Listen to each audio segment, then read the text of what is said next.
24/5/2025 శనివారం పంచాంగం.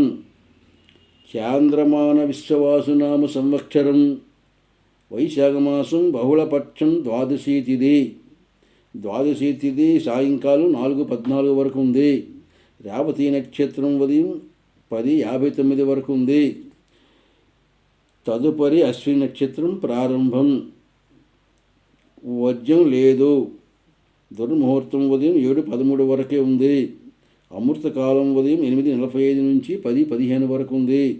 మరల రాత్రి 2:37 నుంచి 4:06 వరకు అమృతకాలం ఉంది. రాహుకాలం ఉదయం 9 నుంచి 10:30 వరకు ఉంది. యమగండం మధ్యాహ్నం 1:30 నుంచి 3 వరకు ఉంది. ఉత్తరాయణం వసంత ఋతువు. సూర్యోదయం 5:31, సూర్యాస్తం 6:20. ఇది 24 మే 2025 పంచాంగం. పంచాంగం చూసిన వారు సబ్స్క్రైబ్ చేయవలసిందిగా కోరుచున్నాము.